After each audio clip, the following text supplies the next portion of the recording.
and welcome into a special podcast production for The Advocate. I'm Zach Ewing, along with Robin Fambrough. She has been, if you don't know who Robin Fambrough is, you're probably watching the wrong podcast, first of all. But Robin Fambrough has been The Advocate's prep sports writer for 34 years. I have that correct, 34 years. So as long as many of you watching have been alive, almost as long as I've been alive, a legend sitting in the chair to my right. I've been looking forward to this one for a long time. And Robin, we're just going to kind of freelance here and go through your career and just kind of let people relive it with you as you get ready for your retirement on Friday. Sounds good to me. So first of all, congratulations on retirement. Thank you. We can kind of get into the timing of how this went down as we go forward, but I want to start, as one does, at the beginning. Right. You came to Baton Rouge from... We actually moved from Alexandria, Louisiana. Okay. In 1989. And you came to Louisiana from Western Kentucky, and then from Alexandria. Oh yeah, well, yeah, I came to Louisiana in 1979 from Western Kentucky University. I'm from Louisville originally, and was at Nichols as a GA, and then worked 3 years at the Daily Comet. My husband also worked there. And then we moved between the years of, I was counting it up the other night, between the years of 84 and 89 when we moved here. I think there were like maybe 4 or 5 moves that were job related. One that took us to Kentucky, Henderson, Kentucky. One that actually took us to Slidell, Louisiana briefly. Another one that had us in Hollywood, Florida, and then to Alexandria, Louisiana before we came here. Did you always know that sports writing is what you wanted to do? I don't know if necessarily writing per se, but I knew I always wanted to be involved with sports. One of the stories that they used a few years ago for one of the deals I was honored for, and they asked me about something I remember from when I was a kid, and that's pretty notable because we were a big basketball family, obviously being in Kentucky, and there were some split loyalties there, University of Louisville, University of Kentucky. My mother actually was best friends with the sister of Bernard Peck Hickman, who was the first great coach at Louisville. And so there was those kind of roots that went back to Western Kentucky. And then my brother was just always diehard Big Blue, you know, as long as he was alive. And we would have, in those days there was no cable, so you would have 2 TVs. There would be one, especially if they were on at the same time, one would be in one part of the house, the other one would be in the other part of the house. And there was always something like that, always something to do. And I was always a kid out in the neighborhood who played whatever ball that we had going on. We actually grew up, I grew up in the west end of Louisville, which is, my brother went to the same high school that Rudy Macklin went to. Okay. And then we moved as I entered middle school. So out to Valley Station, which is kind of the outlying edge. It's closest to Fort Knox, and went to Jesse Stewart High School, and played on the very first basketball team that was basically mandated by Title IX in 1972. That was 1972-73. That was kind of a start and stop. We were not very good. I was certainly not very good. And wound up with some family-related issues, wound up not finishing that year, but 2 years later, working for the school newspaper, I covered their first win. Wow. So, in other words, you always liked sports. Oh. The writing just sort of it followed? became part of it. I wanted to be, I joined the newspaper staff as a sophomore, but the one event where sports really kind of came into focus for me was I was probably about, I don't know, maybe 6 or 7 years old. And my dad was a meat salesman, also later owned a business with that. And on weekends, because I was the younger child and a lot of energy, if he had to go somewhere and make a delivery, it was like, hey, can you take the child with you? You know, she's bouncing off the walls here. And my dad would do that from time to time. And one of the times he took me It was to the older arena. It was downtown. I think, I don't know what they call it now. It was the convention center. It was Louisville Gardens at different times. And he was basically making a run to the concession stands to make sure they didn't run out of hot dogs or whatever. And University of Louisville still played a few games there. That was before they moved to Freedom Hall full time. And they actually had a game that night. And I've watched them on TV and everything. And we walk in. There's the concession stand. He's talking with the guy, and I look, and there's a portal like you see, an entrance to the gym. And all of these players are standing right there because they're getting ready to shoot a free throw. And I recognized several of them because obviously I've seen them on TV. I've seen them all year. And you have to realize, too, this was before color television, so this is kind of like a Technicolor experience Sure. where I'm seeing all of these players and All your senses explode. yeah, it was kind of like that. And I kind of walked a little closer, and it's kind of like a gee whiz moment. Boy, this is really cool. I really like this sort of thing. And I guess that's kind of where it came from. Okay, so let's fast forward to Louisiana. And again, we've mentioned this before. You and I have talked. Being a female sports writer is not your cause necessarily. Right. But it's part of who I am. It is part of who you are. And I have to imagine that back then in the 70s and early 80s, there weren't a whole lot of female sports writers. I mean, I know Sally Jenkins came around around that time. Right. Well, and, part of it was at that time, you had a few that were high profile. There were others of us on the lower end of the scale, trying to find a place, trying to find where we were. I was a graduate assistant in sports information at Nichols doing girls sports or women's sports. I did the same thing the last 2 years. Really not quite 2 years, maybe a year and a half. I was at Western Kentucky. I was in the sports information office. So, and that was a women's sports assignment where you're keeping stats and you're doing all of that stuff. Mm-hmm. And so, you started there, and when we got married, there was a job opening in Thibodaux for a second sports writer, and wound up covering a lot of high schools. Also wound up covering some Nicholls State. Actually, because I had been in the SID office for several years, they used me to also do their football play-by-play. So I was the one. That was when you still did it on a typewriter. Yeah.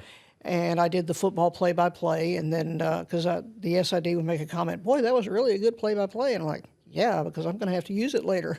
It's good for me to have it, and it's good for everybody else to have it. So, there was that. And we eventually, moved to Henderson, Kentucky for about a year. No real full-time opening there, but what I did in the interim, statistics, I did that through sports information. I got connected with the University of Evansville, which is right across the river, and did stats for both men's and women's games. And it was just a great group of people just to go over there 2 or 3 days a week and, have that time. Did some freelancing for the Courier-Journal, and also did some other odd jobs like event manager at the YMCA on the weekends. So, it was kind of an eclectic thing, and then it kind of grew from there. We came back to Slidell and then wound up in Hollywood, Florida, which is where my daughter was born. There was not a sports opening there either. I actually did TV listings for 4 days a week. And then I was an agate clerk in sports for 1 day a week because, the big agate pages were even bigger then. And the guy who was a sports editor, I learned a lot from as a writer and everything else, he did have me write some as a freelancer. He just couldn't get them. He didn't like it the way I could do it. I could do it and visualize it where it all balanced out, and he never could figure out how to do that. Did you ever receive any pushback because you were a woman? Oh, I think everybody did in that era. I mean, I was lucky. Again, I think I mentioned this to you before. When you're covering high schools, in general, they're happy to see you. This is not a endeavor. Most high schools, especially if you're dealing with inner city, and I did in that case, and obviously here in Baton Rouge and some other ways, they're excited to have somebody cover their teams and tell their stories of their athletes. So they're not really going to question you as much. They may scrutinize a little bit, and they might offer a criticism or whatever. But I'd had a great experience in Thibodaux where we were able to divide it up where we each covered one school, and I covered Thibodaux High, ironically, in all the sports, and had a great relationship with all those coaches. So that was a nice springboard to me to everything else. But I've had a few locker room doors slammed on me. I had one guy ask me one time, did I actually go to the games? How did I cover it? Well, yeah, I kind of have to be at the games. It's kind of the old tropes, like there's no way you know sports. Yeah, right. But eventually your ability shines through, I would think. It goes through. And I mean, I think I told you the funniest one was and this is ironic because it was another media person. We were waiting, and this is during our time in Slidell, waiting to interview a coach after a football scrimmage. And there's a couple of us there. And this one guy, and he worked for one of the weeklies there in that area, looks at me and says, and I'm about probably 26, 27 at this point, says, hey, did your parents really send you to school to do this? And I was just kind of taken aback. And I mean, I really didn't want to come up with a smart-ass answer, but I looked at him and I said, well, as a matter of fact, they did. So kind of shut him up then. Yeah. he didn't have much to say after that. But no, I mean, we like I say, we moved a bit and landed here in '89. I was able, under Butch Muir, I picked up freelance work really pretty much right away, and then joined the staff full-time in November of '90. And now at that time, I did some desk stuff, which is not my forte, at least not paginating. We didn't paginate then, but layout and stuff like that for an actual page was not really my forte. So, but I moved over to do more of, I guess, kind of a general assignment role where I might do something with, because that was when we still had two newspapers, the State Times and the Morning Advocate. Sure. And, like I might go out and do something on track, or I might do something on this, or, one time there was a baseball regional. I covered some games there, and then I might cover softball or high school baseball or whatever playoffs. So at this time, you and your husband have moved around. Yeah. A lot. I mean, you mentioned all the places. A lot. And and to be honest with you, and I've thought about this a lot over the last couple of days, when we moved to Baton Rouge, our daughter was 2.5 years old. So you realize you need to have some sort of stability. So you were looking to settle down a little bit at that point. Definitely. And Baton Rouge was an area we were familiar with, obviously, in Thibodaux. Sometimes we'd actually come up here, and this is going to date me, but we would come up here on the weekend. If we had something, like if there wasn't an event we had to do, we would come up here and maybe eat at a restaurant or go to Cortana Mall. Was a big thing then. It was one of the biggest malls in the world at one point. And the big place where all of the college kids and the other people shopped used to be on Florida Boulevard. It was called New Generation. And you used to be able to go there and get the latest music and, whatever. So, yeah. I mean, we were very familiar with it, kind of comfortable with it when we got here, and lived, in Baton Rouge initially. And then, of course, we live out in Livingston now. So you came to Baton Rouge. You wanted to settle down. Butch Muir, the sports editor at the time, kind of gives you an odd job here or there. When did you become the full-time high school writer? And when is that sort of what you were aiming for? That happened actually in '91. In that was when they decided to consolidate and have just one paper. And that's something that's very important for me to point out. The late Ted Castillo was the legendary prep writer when I first came here. And this is probably something you're never going to see ever anywhere or in America. Between Ted's tenure and my tenure, Baton Rouge has had two prep people that have been overseeing the coverage for 80 years. That's absolutely incredible. Like Baton Rouge, probably you don't realize how lucky you are for that, because institutional knowledge is so important for your position. And by the way, Ted, I started with the Advocate in 2017, and the first few years that I was here, Ted would regularly call into the sports desk asking to speak to Robin, or asking for a few high school football or basketball scores or whatever it was. Yeah. So he was still very plugged in all the way through the end of his life. Well, after his very long, successful career with the Advocate, he worked for the LHSAA for a few years as a kind of a unofficial media person. They never really added a media person full time until, around 2009, 2010. And that was just at that point, it didn't seem feasible. Now, obviously, and they've got a great one now in young Ethan Anderson, who was a GA at Nichols with women's basketball. I don't see how you do without one. Yeah, I'll be honest with you. What were some of the challenges and some of the good times of your early years on the beat?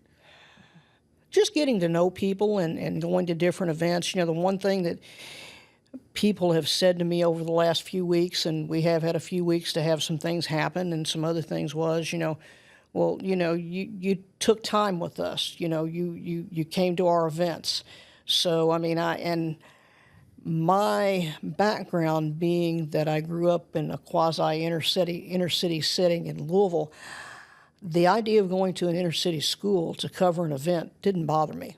So, for me to roll up to Capitol or McKinley or wherever, Glen Oaks, that was, a lot of people may not have wanted to do that. And but I didn't have a problem with it because that's not how I grew up personally. And, you get to know the people and you get to know stories, their stories, and that leads to meeting other people and other stories. And, there obviously, because football is king, there was a lot of emphasis on football, and we can talk about how that kind of morphed over the years too. But basketball really for many years was the key sport, which is definitely in my wheelhouse. It was the one. Boys basketball was the one where we had the most success, and then you had some success in baseball, and you did some other things. And I guess the thing that probably I did was expand more to the other sports, where track meets, powerlifting, softball, baseball, whatever, girls Swimming, basketball, wrestling, whatever. Yeah, girls wrestling, sports whatever, whatever, and whatever the job entailed. Because to me, if you had some success in any of these endeavors, it should be recognized in some way. And talked about, because everybody has a story. Not everybody that wins a state championship, that's not always the only story. There are a lot of other stories out there too. Yeah, no, 100%. And I think, especially as a prep writer, you become a storyteller for families and their neighbors and their relatives in Baton Rouge. Did you ever have your eyes on, so many times as an editor these days, I hear writers come in and say, oh, I'll cover preps for a couple of years, and then I'd like to go cover LSU, or I'd like to go cover the NFL. Or was preps always the pinnacle for you? Did you have those dreams also, and you just sort of became comfortable? No, I tell you what, I never really thought about it, because we were talking about stability, and you think about this. Somebody asked me about this the other day. They said, you must have been away a lot, talking about when my daughter was growing up. And I said, well, not really. The Prep Classic was in New Orleans, which wasn't that far away. And my husband has family down that way. Well, actually, I covered a women's Final Four one year when Megan was very small, and my late mother-in-law, kept her. And, that was an invaluable experience. And, we stayed at the house. There was no hotel involved. We stayed at the house. She kept the baby, and when I came back in the evening, the baby was there. But in terms of championship events, for a long time, the state basketball tournament was here. Girls basketball was in Alexandria, so that was generally a thing where we mostly went for the finals. And we either had somebody else cover during the week, or if there was one that we really needed to go up there for, I would. But a lot of things were here already, so I didn't really miss that much. And even when basketball moved to Lafayette, which it did at the Cajun Dome, where it had a very successful run, that's only an hour away. So, and we were very blessed to have a family next door to us, Melissa and Ricky Goff. I'll give them a little shout out. Their son now is very, very active with LBR, which is he's was a high school basketball coach and a college assistant, but they babysat. Like my husband had a night shift, and it would be the kind of thing where we'd be a split shift. We'd come and pick in between. We had the work schedule arranged, so really there were only 2 days a week, possibly, and the off days coincided where we could spend more time. And even when I was in Lafayette, she would go there, and then after the games were over, I'd come home. I drove home, and we would be there and, get her on the bus for school the next morning or whatever. Yeah, so in other words, it worked out for your personal life to Absolutely. be the prep writer, and Absolutely. by the time you probably thought otherwise, it was almost your professional identity. This is who you are. Yeah, no, and that was perfectly fine with me. I don't know that, maybe it would have been great to do that, but then there's part of it that's like, do you really belong there, and are you really good enough to be there? And that might have been an intriguing question to answer at some point if the circumstances had been different. But I was very happy with what I had, and we just each year tried to get a little better. My daughter was a high school swimmer and did a little track. I was able to do most of that and see just about everything she did. So, it just worked. Yeah, that isn't an understatement. And by the way, I think you were good enough to do those other jobs, but we're glad you stuck where you were because it's all worked out for everybody. You mentioned sort of the overall landscape of Baton Rouge high school sports and how basketball was king and queen in the 90s. Just king. Not on the girls' side. No. But it has evolved to where now Baton Rouge sports are powerful in just about every sport, up to and including football. No, I would agree. I would agree. There was always a great tradition with McKinley and some of the other schools in boys basketball. You had different teams that had their spotlight at different times. In the 90s, during the latter years of the tournament at the Maravich Assembly Center, you had the great Glen Oaks teams with Lester Earl that, they were in finals, and that's when Southern Lab started their long streak. You had a long streak of titles with Southern Lab, and it was just so many great things. But then football was the one that probably, and I mentioned this to you the other day, we always covered all the football championships, even if there weren't Baton Rouge teams, because you consider your state newspaper. And early on, there weren't a whole lot of Baton Rouge teams in sight, or even area teams that you could kind of reach out and grasp. And, the first big one that I remember was the 1996 Southern Lab championship game between Kentwood, a district rival. It went to double overtime.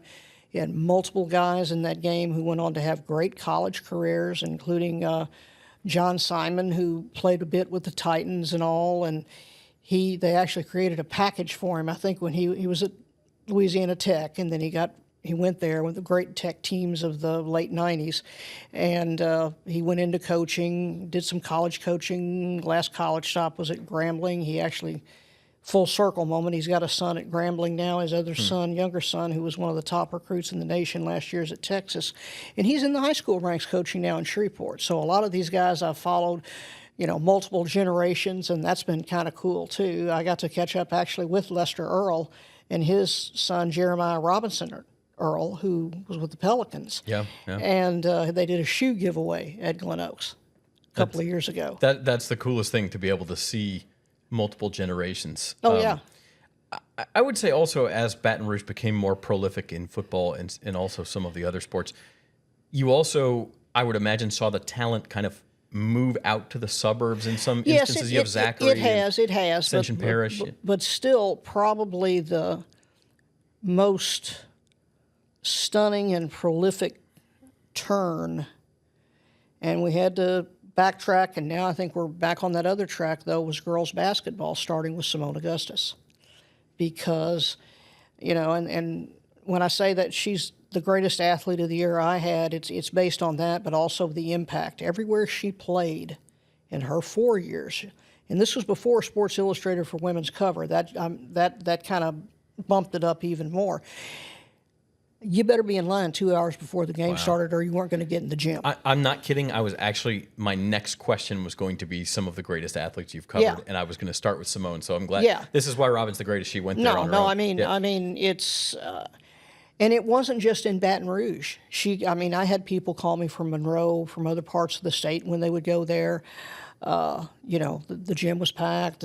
So great to be able to actually see her in person and see her team, and it was kind of a weird thing. To those with much talent, there's much responsibility and all of that stuff, and you put that on the shoulders of a 15-year-old. That's a lot, and they didn't win a title until her junior year, and I'll never forget that was in Hammond. That was when the tournament had moved to Hammond. After first 2 years, it was in Monroe, and as they clinched it, you could kind of see the relief and the release of just pure joy. And then, of course, now everything she's accomplished and everything she's done. I have to remind a few people who were in media at that time, James Verrett, who's up in Alabama now, well, Simone was always so quiet. I'm like, no, I said, that was the young teenage Simone. If you need to go look at, well, if you didn't see the Naismith speech, you missed something. And there's some other things too that she's done along with that. But I mean, that was probably the most stunning. Yeah. When I first came here, Catholic High had been kind of Midland to lower level football program, and they actually in 1990 went to the title game. They did not win. They lost to Ruston kind of overwhelmingly, but that was the year they had Warwick Dunn, who played quarterback, and the late Kevin Franklin, who had the misfortune of playing for Curly Hallman at LSU. And, that was kind of the start of an interesting era, too, where they kind of evolved. That was early in Coach Dale Weiner's tenure at Catholic, and, of course, he was inducted into the Louisiana Sports Hall of Fame this year, 317 wins. So, you had, but, even for the teams that didn't win titles, and Catholic won one, I think it was in 15 was the first year. Catholic, you had teams that still made their mark, like Broadmoor went to a title game. Capital with the late Roman Bates, who was very much revered. He was an All-American player at Southern and was at an institution at Capital for years and years and years. They went to the title when nobody thought. They played John Curtis. And, you had just teams that kind of made their mark in passing. And then when we got closer to the year of the splits, you kind of had teams and programs that have come on, like the Zacharys. And, you've had just so many great things happen, not just in football, but in all sports. You've had different programs that have risen up. For girls basketball, you kind of have seen a back to the future thing. When Simone was in her last 2 years, that was the rise of Southern Lab with Kiana Chaney and Courtney Simmons. Courtney Simmons is now the head coach at Grambling, and she just hired Kiana as her assistant. They used to put those two in back-to-back games at the state tournament to see how many people they could get. And, they kind of went through that. We went through it. One year we had, I think, out of the champions at the girls' tournament, and I don't think this will ever happen again, we had like 5 out of 7. Wow. And that's never. And then we went down, and now we're kind of in an era where we're sort of on the rise. As for other athletes, everybody asked about Marcus Spears. Let's go back to Simone just 1 second. Yeah, sure. I don't want to. Yeah. What caused Simone mania? You mentioned people lining up for 2 hours. What was it about her game, her personality? I mean, it reminds me a little bit of how Caitlin Clark was. At that point in time, her game was her personality that people saw. And because you realize she was very much a quiet, shy kid who just really had the desire, and she wanted to play basketball. As you know, her dad worked here for many years. He worked for the Advocate for many years.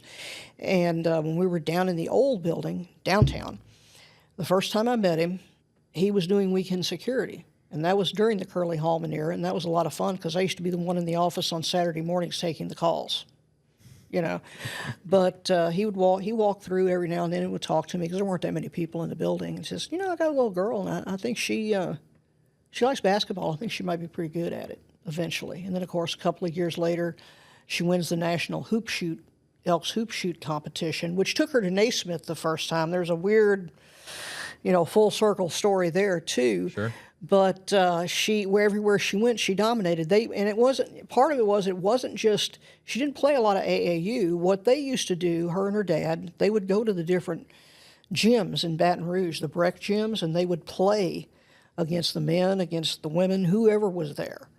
And, she would that's how people knew her. They knew her as the little girl. And, she talked about that in the story I did for Hall of Fame. They said, well, she's out here working on her game and her dad's right there with her. And that's kind of what they were known for. Because she wasn't just like bigger than everybody or stronger than everybody. I mean, she had game. She did, because she started watching Pete Maravich tapes.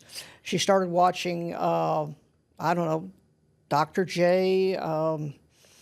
She's mentioned Teresa Edwards. She's mentioned several other influences. Her, like she said, people don't realize there was no W when she was in high school. So the Women's Dream Team, that was the poster that was on her wall. And but I mean, I've had people tell me about, and the person who coached her first Biddy League team actually was another employee of the Advocate, but she played with the boys. She never played with the girls. Yeah. Just amazing. And at that time she was really kind of bigger than a lot of other kids. And but I mean, she just never stopped working on her game. And it's not like she had a private trainer. She made that comment too. She said, "Well, let's see. We had a basket on the garage. Her mother bowled, so she used a bowling glove to perfect the soft touch, dribble glasses." And she's watching all these videos, and whenever she saw something, the next time she got into a game, whether it was middle school or whatever.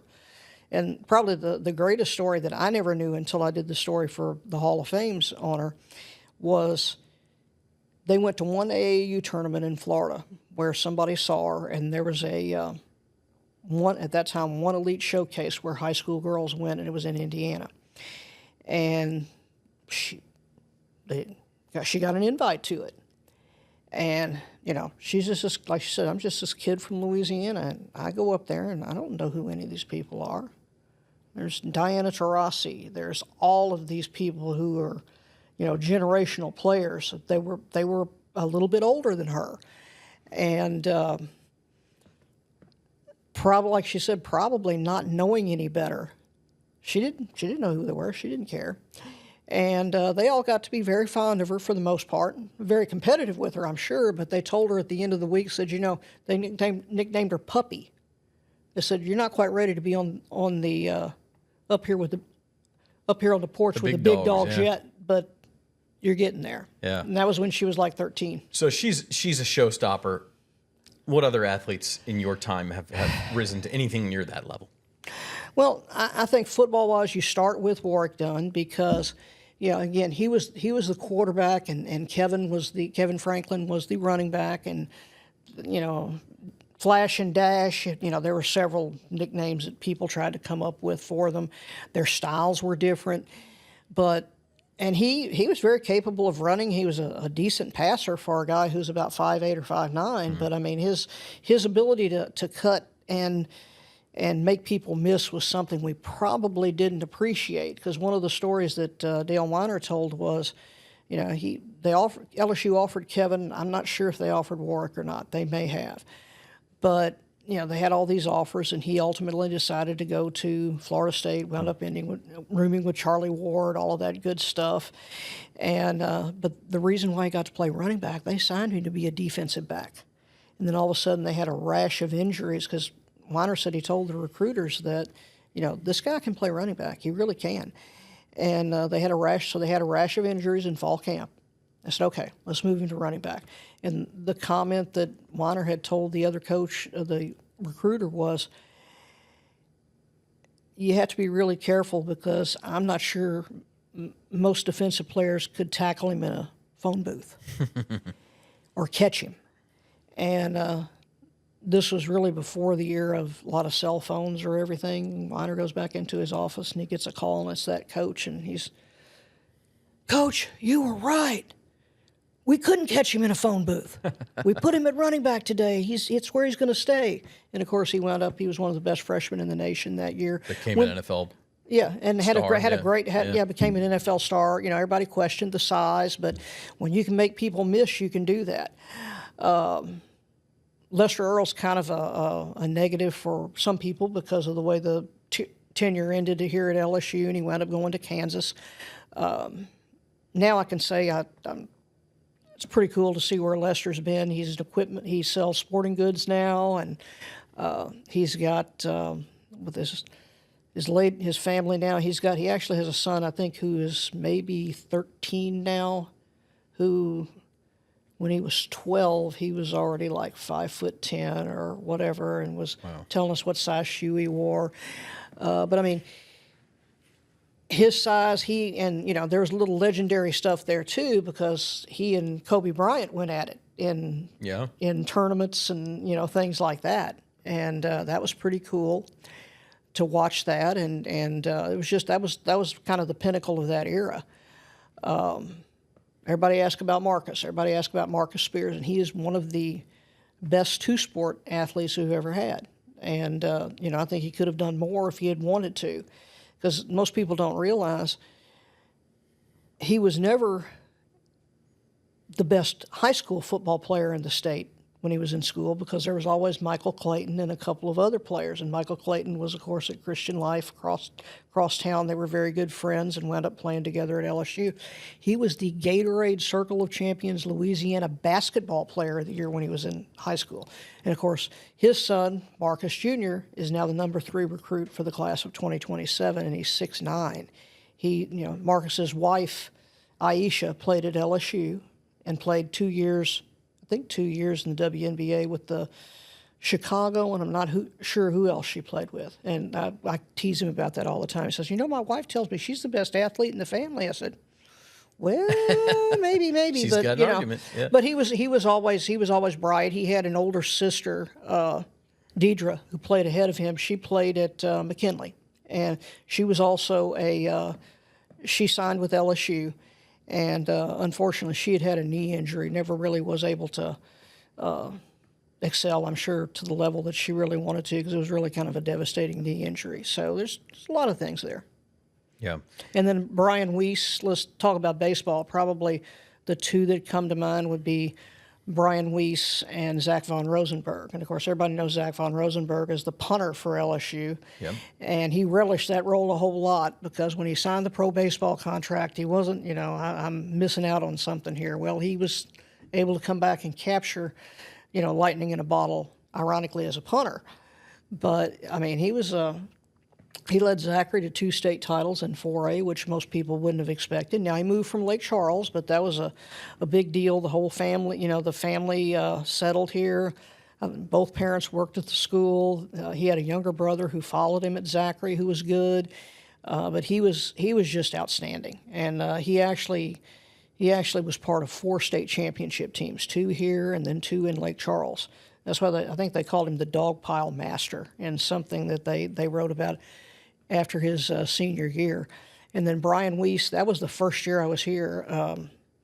Central had been okay in baseball, but they really hadn't had a lot of success on the statewide level. And then you bring in this group of freshmen and sophomores, and one of the sophomore was Trey McClure, the older of the McClure brothers. Mm-hmm. His younger brother, Todd, was the catcher, who would go on to play a long NFL career. And but Brian Weiss was the ace, and they had another guy, Corey Arteta, and they just rolled people for 4 years. And it was incredible. Brian was one of those guys, I think he was like 5, I don't want to lie, I'll say 5'9", 5'10". And that was the joke, was the reason why he wouldn't get drafted was because of his height. And he did in the later rounds, and I heard he had like a bracelet or a necklace made that said short guy got drafted. But he had a great career at Mississippi State, played a little bit in the minors, and that was a fun era to watch too, because, not the younger guy in the group was Todd, and what was he going to do? Well, Trey went on to hit a ton of home runs at LSU. He was a star at LSU for Bertman. And then Todd wound up being the starting center at LSU, and then wound up on a great team, and then wound up with a long NFL career. It's funny the way it works out. You have had a front row seat to so many of these athletes, and done such a great job bringing it back to the community and telling their stories. What are the moments or the games or the occasions where you had to kind of pinch yourself and say, man, I'm so lucky to get to do this? What sticks out to you? Probably just about every year. I think probably maybe the first one for me was that 96 game with Southern Lab and Kentwood, because, still even today, they're in the same district now. And there are sometimes some community ties where some people move from one area to the other and that Have type of friends on stuff. the other side, yeah. Yeah, and but that's always a rivalry. And they had Kentwood had some high-powered recruits. They had one guy, I think, who went on to play at LSU, and some others that were pretty well known, at least on the level recruiting was done at that point. And they had the upper hand, and they had a fairly significant lead early in that game, and you're kind of thinking, oh man, this is about to really go south. And then Simon was the MVP. And I mean, because in that game he played defensive back. I think he had an interception or two, kick return, he had touchdown return, wide receiver or running back. He basically did it all. And I tell him to this day, he is the reason why the Louisiana Sportswriters Association has a designation of athlete on the football team, because he didn't fit in any of the other categories. He played them all, but because he had to play them all, his numbers weren't always, he wasn't going to have 85 tackles, or he wasn't going to have 10 interceptions, or he wasn't going to have 1,000 yards rushing. He just had all of it. Where do you put a guy who does that? Yeah. So to this day, I tell him, you're Mr. Athlete. But you mentioned, man, every single year there's probably some big game. There's nothing quite like a big high school game. The one most recently that really stands out was Central's football title game this past fall, because I'm telling you, nobody saw that coming. And I've had a lot of people, and there's a lot that went into it, a lot of bravado between different folks and a lot of other things. But I mean, they thought they were going to be decent, and we expected them to be decent, and they lost a game early, and or actually lost to Catholic. And they use that as a kind of a reset. And from that week forward, because that season also started with a near tragedy with a car wreck of the kids. There were 3 kids in there, and the one I did the story about was our Courage Award winner this year. At the scene, appeared to be the least hurt, and wound up having the most serious injuries. He was able to come back and play in the playoffs, which was the greatest gift ever. He got to carry the ball in the championship game, and he played, I think, in the quarters, semis, and finals, and that was his whole season. And he was a senior. And but nobody really expected that. They'd had injuries through the year and all of that. And Ruston had won the last 2 titles. They'd beaten Zachary the year before. The win in the semifinals over Neville was considered to be a fluke. There was a lot of consternation over that, North Louisiana-wise, shall you say, and with the coach from Neville saying that Ruston would beat their doors off the next week. And from that moment, Ruston couldn't move the ball, which is what blew my mind. Is they had a quarterback who signed with Tulane. The poor kid probably, and I know that Central defense had a lot to do with it with the Mays brothers. They just were never in sync. You had a scoop and score. You had other big plays. The quarterback hooked up with the receiver. The quarterback had never been healthy all year. He's at Nichols now, and just an amazing turn of events where people were sitting there going, is this really happening? Whereas the game before with Carr and Alexandria, the question was, could Alexandria play with Carr? And of course, that didn't work out very well. Right. So it was kind of like in a period of like about 5 hours, you saw both sides of the possibilities that could happen, and just the whole release. The school hadn't won a title since the '60s. When it was a Class 2A school. And,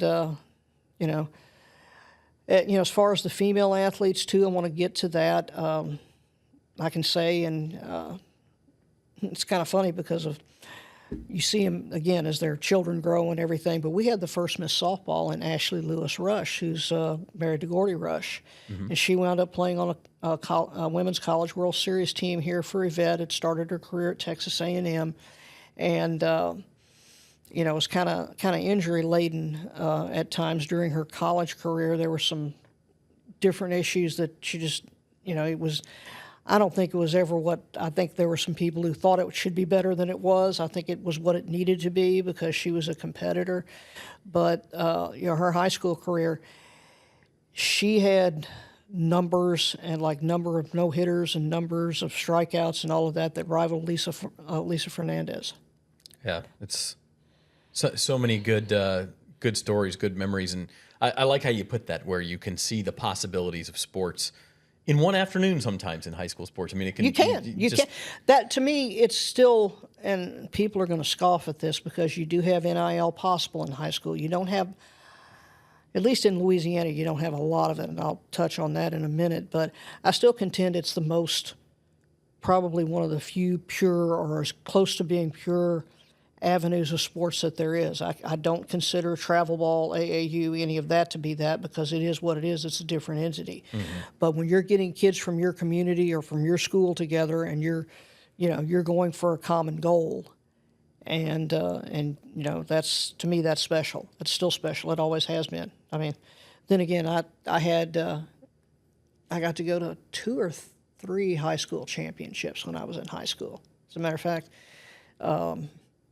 my high school was on the receiving end of a beatdown like Ruston got one year. And that was Thomas Jefferson High School, which I don't think exists anymore.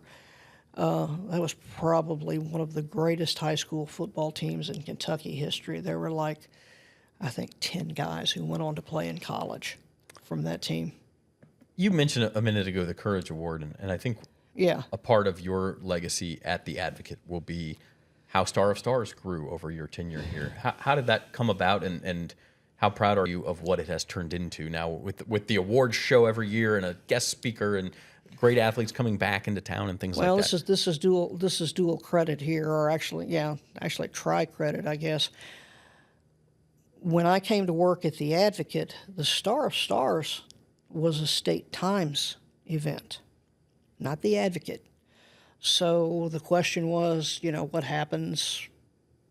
The papers merge, and I wind up being the high school writer. So it's kind of like the next year, okay, this is how we do this. Now, the year before, I had actually worked with some of those guys who maybe didn't see as many athletes. They would call me, who do you think should be this? Because most people still don't understand the individual Star of Stars are picked by the staff with the help of coaches, and hint, if you're a state MVP or something like that, you're probably going to be our Star of Stars, unless we have more than one. But we were at Ashley Manor and did that for a long period of time. But Charlene Robert, who was our marketing manager for many years, she started seeing other possibilities that I don't think the rest of us did at one point. And the real change came in 2018 when we went to the Shaw Center.